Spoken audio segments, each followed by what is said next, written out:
So let's talk about networking in animation industry. Welcome to a new video and welcome to spring. So we are in spring, April 2026, and I am out of the animation industry. I'm into content creation space. I went full into content coaching for animators and studios. So if you want to know more about my services, you can check the link below. But without further ado, let's jump straight into the video. So most animators think that networking on LinkedIn means sending connection requests and then DMing the person, thanks for connecting. But that is nothing. Literally nothing. A step up, a terrible step up, is saying, hey, can you look at my demo reel? Or hey, are you hiring? So all of these are terrible, but 95% of the people are doing that in our industry. So that's like trying to, imagining someone try to sell you something right away without actually getting to know you first or offer something of value first. So how I like to form connections on LinkedIn, everyone who sends me a connection request, I don't accept it unless I plan on forming some sort of relationship with them and opening a conversation in the DM. I don't expand my network unless every single person in that network is a potential collaboration or something that has meaning or significance with what I'm doing. Because why do I need, I don't know, a brand strategist or a video editor if I'm doing content coaching for animators? So first, I'm very careful who do I choose within my network. And then I reach out to them simply by asking, hey, what brought you here to my channel or to my profile? What did you find we have in common? What piece of my content prompted you to send a connection request? Maybe they are just a step from actually reaching out to me or asking me something, but they're just still lurking on the edges. And by me taking that first step, it's kind of breaking the ice and starting a conversation lightly. And my goal always is not to sell anyone anything, but to start a long-term collaboration. I don't know where that might lead, but I know, or I hope, it will open doors for something somewhere in the future. Not with everyone, of course, but with my selection method, I'm hoping with a significant percentage that will make a difference in the future. That's how where I'm thinking.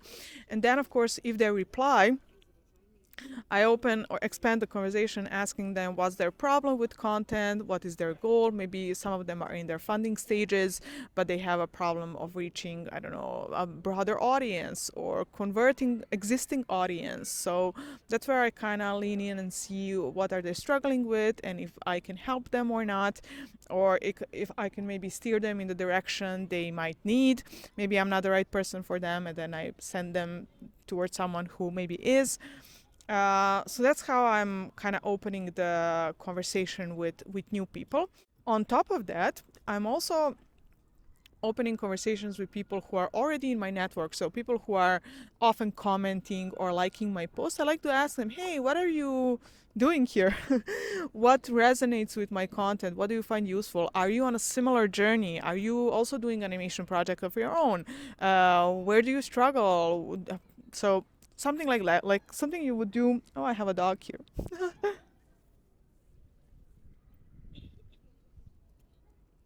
Well, there you go.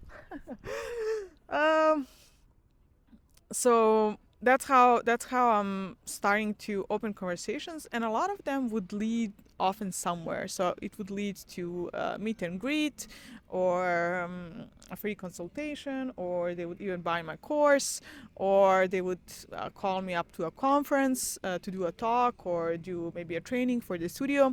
So it's never like, you should never expect a singular outcome that you want to have out of that singular person.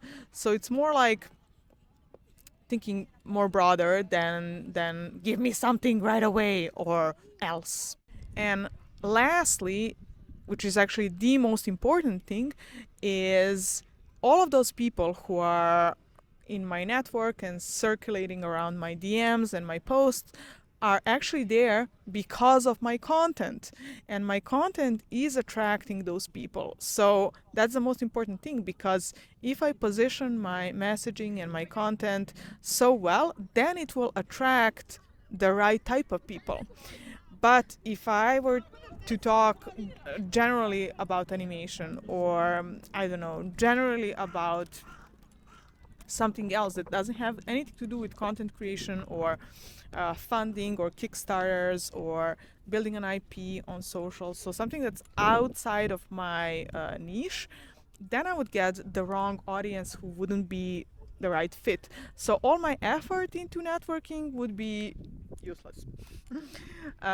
So that's why the first step to good networking and having people come towards you instead of you chasing them is your content, is learning how to speak the language of people who need the solution to the problem they're having, and you are their solution. I've seen what bad networking looks like as well, because I get a lot of messages daily from various people from animation community that are just having a bad outreach.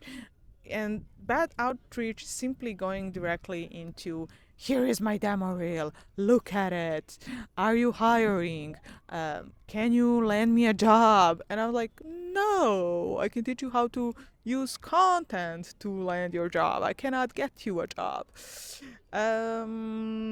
So yeah, people who don't really even look at my profile and they immediately try to sell me something or ask something for themselves, and usually for those type of messages I just delete, ignore. But yeah, if you're reaching out to maybe a supervisor or a lead, or to a potential investor, or to a partnering studio, or to anyone from who you might want something, I advise the first round of messaging to be without asking anything, just a pure introduction. Hey, I am X and Y.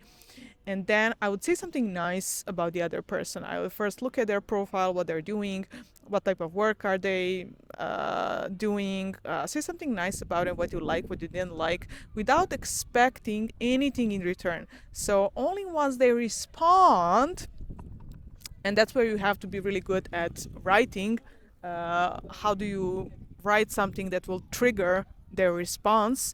And you do that by actually being extremely specific of what they're doing, and asking a question at the end, not leaving it open-ended so they are free not to respond. So actually triggering a question and some curiosity that you want to, maybe are curious how they did certain things, something to just, like, if you were to meet them over a pint in a London pub, what would you ask them? How would you approach them? You wouldn't try to immediately get something in return from them. So, hope this helps. If you have any more specific questions, drop me outreach on LinkedIn or outreach on Instagram, and let's see if you learned something. Until the next video, bye.